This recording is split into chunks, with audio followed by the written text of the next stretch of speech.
వినాయక చవితి పండుగ వస్తుంది అంటే మరి కావాల్సిన సామాగ్రిలు ఏ ఏ వస్తువులు తెచ్చుకోవాలంటారు గురువుగారు? ప్రమాణములు ఏమీ లేవు. సర్వసాధారణంగా ప్రతి ఇంట్లో అందరికీ తెలిసినవే. ఏ శుభకార్యమైనా సరే చాలామందికి నా చిన్నప్పటి నుంచి మా తండ్రి గారు, మా తాతగారు వీరందరూ కూడా వినాయక చవితి రోజు పొద్దున్నే వెళ్ళి అప్పటికప్పుడు గణపతి అచ్చున వేసినటువంటి మట్టి ప్రతిమను తెచ్చుకొని ఆరాధన చేస్తూ ఉండేవాళ్ళు. చాలామందికి అదే ఆనవాయితీ. చాలామంది దాన్ని ఇష్టపడతారు. పొద్దున్నే లేచి చక్కగా స్నానం చేసి మట్టి వినాయకుడు ముద్రించేవాడు ఉండేవాడు. వాడి దగ్గరికి వెళ్ళి మట్టి వినాయకుడిని తెచ్చు. ఇవాళ రేపట్లో అందరూ కలర్ విగ్రహాలను పెడుతున్నారు.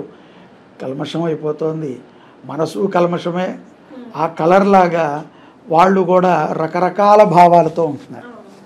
ఏకభావం కాదు, ఒక భావంతో ఉంటూ ధర్మం మీద భక్తిగా శ్రద్ధగా ఉండాలి అంటే ఒకే కలర్ మట్టితో మనం విగ్రహం పెట్టుకుంటాం మంచిది.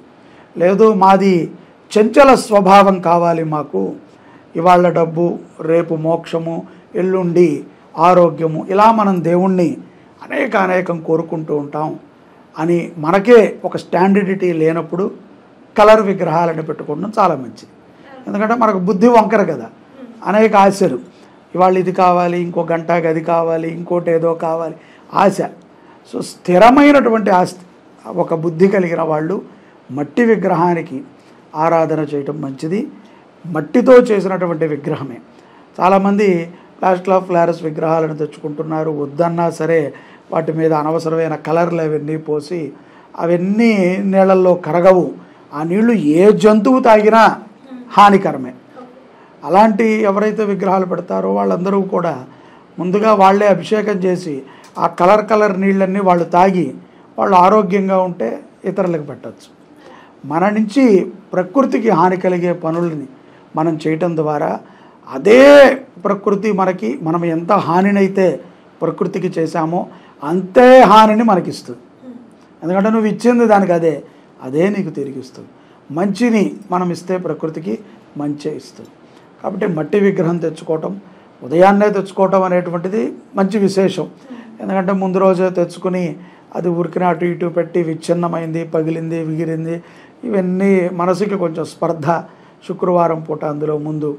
కాబట్టి మిగతా ద్రవ్యాలు ఏవైతే 21 పత్రులు చెప్పారో ఆ పత్రి ఇత్యాది వాటిని అన్నిటినీ కూడా వినాయక చవితి రోజు ఉదయం తెచ్చుకుని చక్కగా ఆడవాళ్ళు ఇంట్లో వంట చేస్తారు, మగవాళ్ళు ఈ సామాగ్రి అంతా తెచ్చుకుని విధి విధానముగా ఎన్నో మనం కూడా చెప్పినటువంటి పూజా విధానము ఉంది.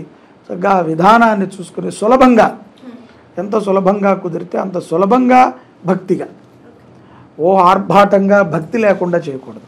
ఓ ఆర్భాటం అండి పక్కింటి వాళ్ళు చేశారు, నేను కూడా 6 ఫీట్ల విగ్రహం పెడతాను మా ఇంట్లో, ఆర్భాటం టముక్కులు కొడతాను, శబ్దాలు పెడతాను, ఏ గణపతి ముందు నృత్యాలు వేస్తాను, డ్యాన్సులు వేస్తాను అంటే అవన్నీ సంబరాలు తప్ప పూజ అనైతే అనిపించుకోండి. పూజ అనేటువంటిది మన ఇంటికి, మన యొక్క వాతావరణానికి, మన యొక్క స్థితిగతులకి అనుగుణంగా ఉండాలి. ఇంట్లో బ్రాహ్మణి మన స్తోమత ఉంటే పిలుస్తాము, లేదు అంటే కనుక అంతా అయిన తర్వాత దగ్గరలో ఉన్న దేవాలయానికి వెళ్ళి ఆ బ్రాహ్మడికి ఏదో మనకు తోచిన విధంగా తాంబూలాదులు ఇచ్చి ఆశీర్వచనాన్ని పొందుతాం. ఏదైనా సరే మధ్యాహ్నం 12 లోపు పూజ చేసుకోవటం అనేటువంటిది చాలా విశేషం. చాలామంది మధ్యాహ్నం 3ంటికి, 4ంటికి, 6ంటికి కూడా చేస్తూ ఉంటారు. అది ఇంకా వాళ్ళ సందర్భానుసారంగా. కానీ మన ఇంట్లో భార్య, భర్త, పిల్లలు, తల్లిదండ్రులతో మనం కూర్చుని చేసుకునేటప్పుడు మధ్యాహ్నం 12 లోపు మనం పూజ చేసుకుంటాం. చాలా విశేషం.